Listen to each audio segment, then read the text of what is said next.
हम आपको बता दें,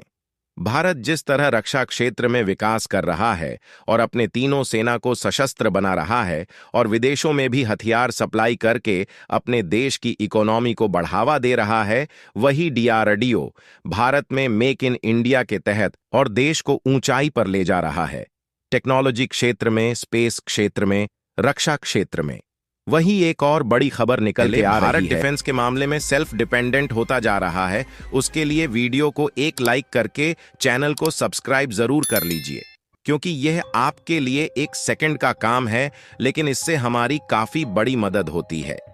असल में दोस्तों, देखा जाए तो पिछले कुछ दिनों में भारत की डीआरडीओ यानी कि defence research and development organisation ने एक ऐसा माइलस्टोन अचीव कर लिया है जिसकी चर्चा भारत में ही नहीं बल्कि दूसरे देशों में भी बनी हुई है। क्योंकि इंडियन डिफेंस की तरफ से जारी की गई लेटेस्ट रिपोर्ट के मुताबिक भारत की डीआरडीओ ने लीडिंग एज एक्चुएटर्स और fast air brake control module को स्वदेशी तौर पर डेवलप करके इसका पहला बैच भारत की हिंदुस्तान एरोनॉटिक्स लिमिटेड को दे दिया है। टेक्नोलॉजी को लीडिंग एज एक्चुएटर्स कहा जाता है, जो कि एक ऐसी एज कटिंग टेक्नोलॉजी है जिससे किसी भी एयरक्राफ्ट को हाई स्पीड में भी आसानी से कंट्रोल किया जाता है। जहां लीडिंग एज एक्चुएटर्स एयरक्राफ्ट के पंखों पर उच्च लिफ्ट उपकरणों को तैनात करने में काफी ज्यादा महत्वपूर्ण होता है,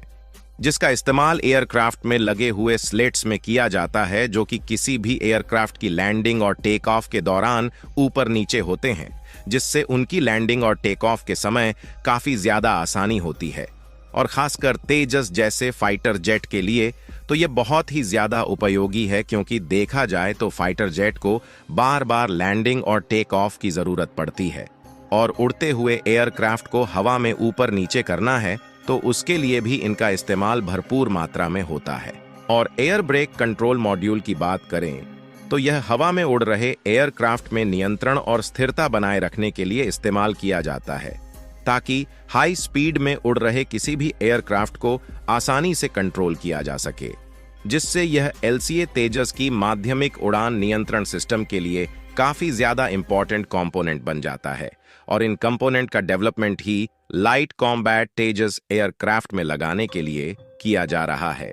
यानी कि इस टेक्नोलॉजी के सक्सेसफुली स्वदेशी तौर पर डेवलप कर लेने के बाद अब भारत के एयरक्राफ्ट की ताकत बढ़ने वाली है।